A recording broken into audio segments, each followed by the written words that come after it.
ঠিক এদিনেই ঘটেছিল বাংলাদেশের পোশাক শিল্প ইতিহাসের সবচেয়ে বড় দুর্ঘটনা। সেদিনও জীবিকার তাগিদে হাজারো পোশাক শ্রমিক গিয়েছিলেন রানা প্লাজার মতো ঝুঁকিপূর্ণ ভবনে তাদের কর্মস্থলে। পরের ইতিহাস সবারই জানা। আজ রানা প্লাজা ধসের 6 বছর। আমাদের কথার আজকের আয়োজন এ নিয়েই। মেট্রোসিম সিমেন্ট আমাদের কথার আজকের আয়োজনে সবাইকে আমন্ত্রণ জানাচ্ছি। আমি সাদিয়া ন্যান্সি। এই মর্মান্তিক দুর্ঘটনার নানা দিক নিয়ে শুনবো সাধারণ মানুষের মতামত। তবে চলুন এর আগে দেখে আসি এ বিষয়ে এটিএন নিউজে প্রচারিত একটি প্রতিবেদন। যুদ্ধের সময় হয়তো বা যুদ্ধ করতে মানুষ মারা ফেলাতে, কিন্তু হামলা সে একইভাবে হাজার হাজার পায়ের মধ্যে দিয়ে শুয়েছিল। এখনো সে মুখ গুলেন, এই ছিয়ারা সে পাগল না হলে ভুলতে পারি না। জেসমিনের মতো এমন হাজারো শ্রমিক সেদিন অনেকটা বাধ্য হয়েই রানা প্লাজার ওই মৃত্যুপুরীতে কাজে গিয়েছিলেন।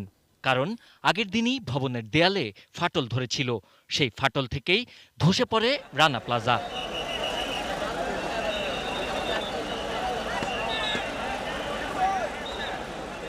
ভেতর থেকে বের করা হয় একের পর এক নিথর দেহ, আর গগনবিদারী চিৎকারে কেঁদে ওঠেন কেউ কেউ। কারো বুকে ওঠে হাহাকার। অ্যাম্বুলেন্সের সাইরেনও যেন পরিণত হয় কান্নার শব্দে। ধ্বংসস্তূপ থেকে বের হতে থাকে একের পর এক মৃতদেহ। কারখানার পরিবেশ ঠিক রাখা, আগুন নিয়ন্ত্রণে যথাযথ ব্যবস্থার বাধ্যবাধকতা, সর্বোপরি মনিটরিংয়ের প্রতিশ্রুতি কতটা ভিত্তিহীন ছিল তার প্রমাণ মেলে যখন 9 তলার রানা প্লাজা ভেঙে পড়ে মুহূর্তেই। সেই ভবনের নিচে চাপা পড়েও প্রাণে বেঁচে যাওয়া মানুষগুলো এখনো আটকে ওঠেন, শিউরে ওঠেন ভয়াল সেই সময়ের কথা ভেবে।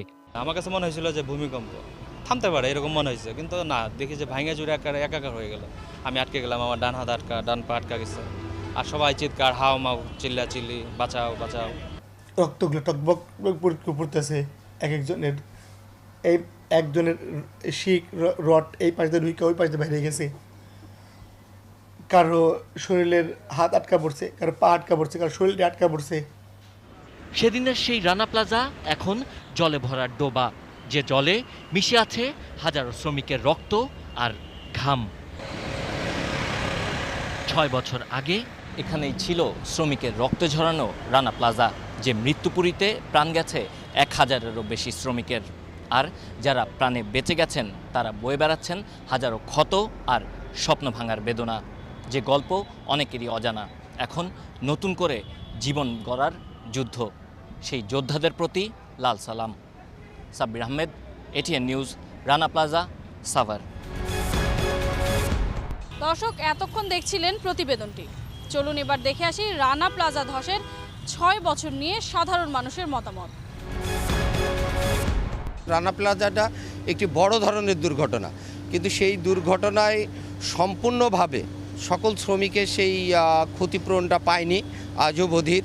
তারা যারা আহত হয়েছে সেই আহত ব্যক্তিরা এখন পর্যন্ত তার আহতর সেই ক্ষত স্থান নিয়ে তারা চলাফেরা করতেছে। রানা প্লাজার ঘটনাটা আসলে যখন বিল্ডিংটা করা হয় তখন সরকারি যে আইন আছে সেই আইন মোতাবেক ওই করা হয় নাই, বিল্ডিংটা করা হয় নাই। এটার বিচার না হওয়া বা এটার সুষ্ঠু মানুষের ক্ষতিপূরণ না দেওয়া, এটা বড় দুঃখজনক।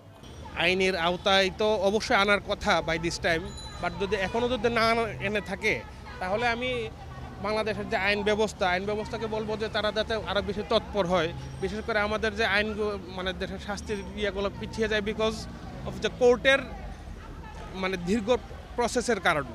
তো প্রসেসটা একটু এক্সপেডিট যদি করা যায় তাহলে হয়তো বা আমার মনে হয় যে কাজটা আর একটু দ্রুত করা সম্ভব হবে। রানা প্লাজার সাথে যারা জড়িত ছিল তাদেরকে আমি বলি সরকারের লেভেল থেকে যে তাদেরকে ধরে ফাঁসি দেওয়ার দরকার। আইনের আওতায় এনে একটা দৃষ্টান্ত হয়ে থাক যে রানা প্লাজা এরকম দুর্ঘটনা ঘটার জন্য আর যেন দ্বিতীয় রানা প্লাজার জন্ম না দেয়। রানা প্লাজার ধসের বয়স হয়ে গেল, এখনো পর্যন্ত রানা প্লাজার অনেক শ্রমিক যাদের পঙ্গুত্ব বরণ করেছেন, যাদের হাত নাই, যাদের পা নাই, কিন্তু তারা এখনো পর্যন্ত প্রপারলি যে চিকিৎসাটা, সেই চিকিৎসাটা তারা কিন্তু এখনো পাচ্ছে না। এবং আমি চাবো যে সেই শ্রমিকরা যাতে প্রপারলি চিকিৎসাটা পায় এবং যারা এখনো ক্ষতিগ্রস্ত, যারা কোনো সহযোগিতা পায় নাই, তাদের সহযোগিতার ব্যবস্থা যেন সরকার করে। আমরা চাই শ্রমিক বান্ধব একটা পরিবেশ সৃষ্টি হোক, শ্রমিকরা যাতে স্বাস্থ্যসম্মত পরিবেশে কাজ করতে পারে, তাদের যাতে জীবনের কোনো ঝুঁকি না থাকে। বিজিএমইএ আমাদেরকে মানে ফেডারেশনকে সামনে রেখেই বলছিল যে ওনারা সকল আহত শ্রমিকদেরকে প্রয়োজনে দেশের বাহিরেও যদি হয় নিয়ে চিকিৎসা করাবে।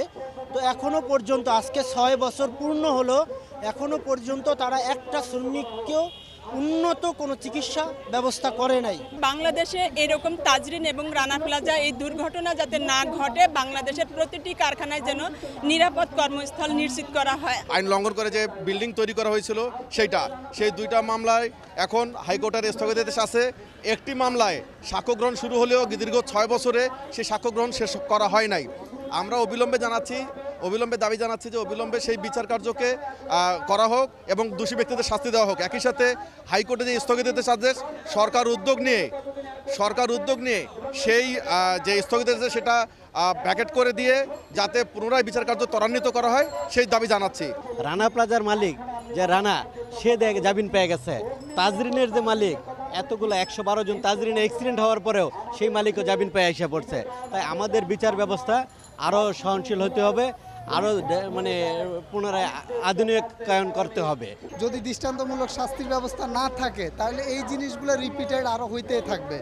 ঠিক আছে, সুতরাং আমরা চাই না যে আইনের গাফিলতির কারণে ভবিষ্যতে এই ধরনের দুর্ঘটনা আর হোক।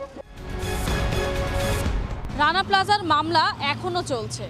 নিহত শ্রমিকদের পরিবার এবং আহত শ্রমিকদের নানাভাবে আর্থিক সহায়তা করলেও এখনো ঘুরে দাঁড়াতে পারেননি অনেকে।